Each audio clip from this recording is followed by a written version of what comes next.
রামেশ্বরম ক্যাফেতে বিস্ফোরণের ঘটনায় কলকাতা কানেকশন পাওয়া গেল দীঘা যাওয়ার আগে। কলকাতাতেও আত্মগোপন দুই সন্দেহভাজন জঙ্গির। লেনিন সরণির একটি হোটেল থেকে বন্ধ এলাকাতেও গা ঢাকা দিয়েছিল এই দুই সন্দেহভাজন জঙ্গি, এমনটাই এখনো পর্যন্ত সূত্র মারফত খবর পাওয়া যাচ্ছে।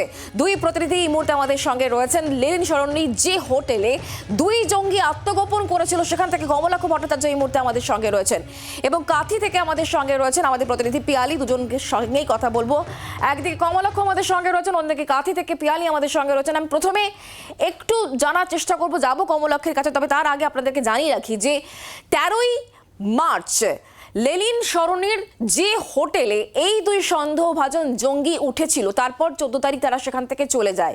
শুধুই কি লেনিন সরণির এই একটি হোটেল, নাকি আরও একাধিক জায়গায় এই দুই সন্দেহভাজন জঙ্গি আত্মগোপন করেছিল, সবটাই এই মুহূর্তে এনআইএ আধিকারিকরা জানার চেষ্টা করছেন। নিউ দীঘার একটি হোটেল থেকে তাদেরকে গ্রেফতার করা হয়। সেন্ট্রাল হাইওয়ে থেকে ইনপুট পেয়ে সেখানে জেলা পুলিশের কর্তারা পৌঁছে যান।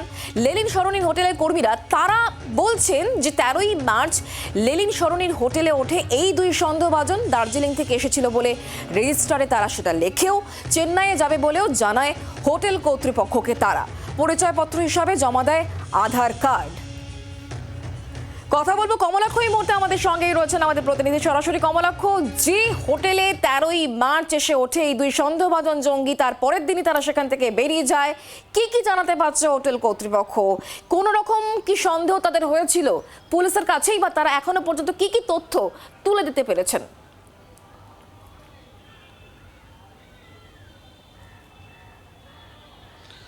দেখো, আমরা যদি ক্রোনোলজিটা দেখি তাহলে দেখব 1 মার্চ বিস্ফোরণ এবং 13ই মার্চ কলকাতায় চলে আসলেন এই দুই সন্দেহভাজন জঙ্গি। এবং 13ই মার্চ তারা কোথায় আসলেন? একেবারে ধর্মতলা, শহরের প্রাণকেন্দ্র ধর্মতলার একেবারেই গায়ে লেনিন সরণির তোষ্য গলির মধ্যে এই হোটেল, যে হোটেলের সামনে আমি এই মুহূর্তে দাঁড়িয়ে রয়েছি, হোটেল প্যারাডাইস।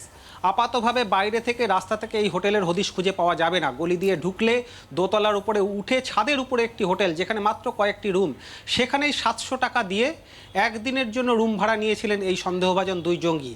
এবং ডকুমেন্টস হিসেবে তারা জমা দিয়েছিলেন আধার কার্ড। সেই আধার কার্ডের নাম, তার যে ঠিকানা, সমস্ত কিছুই কিন্তু পরে তদন্তে জানা যাচ্ছে সেই সমস্ত কিছুই তারা ভুয়ো তথ্য দিয়েছিলেন। এবং 700 টাকা দিয়ে যে 8 নম্বর রুমে তারা ছিলেন একদিনের জন্য, বিকেল 5:30টায় তারা ঢোকেন 13 তারিখ। 14ই মার্চ পরের দিন বেলা 12টায় তারা বেরিয়ে যান, বাইরে যান খাবার খেতে। রাতে খাবার খেয়ে তারা ফের হোটেলে আসেন, পরের দিন চেক আউট করে বেরিয়ে যান। কিন্তু তাদের কোনো রকম আচরণে কোনো সন্দেহজনক কিচ্ছু পাননি হোটেল কর্তৃপক্ষ। এবং ইতিমধ্যেই পুলিশি তদন্ত যখন শুরু হয়, সেই সময় ওয়েব ক্যামের ছবি যখন দেখা হয়, তখনই তারা বুঝতে পারেন যে এরা দুজন আদতে কিন্তু এই অন্যতম সন্দেহভাজন দুই জঙ্গি। এবং সমস্ত কিছু পরিষ্কার হয়। আমরাও আজকে যখন সেই ওয়েব ক্যামের ছবি দেখি এবং সমস্ত ডকুমেন্টস দেখি, তাতে কিন্তু স্পষ্টতই একেবারে পরিষ্কার হয় যে এই দুজনকেই কিন্তু ইতিমধ্যেই কাঁথি থেকে গ্রেপ্তার করেছে এনআইএ। বাংলার আওয়াজ, বাঙালির আবেগ, জি 24 ঘন্টা।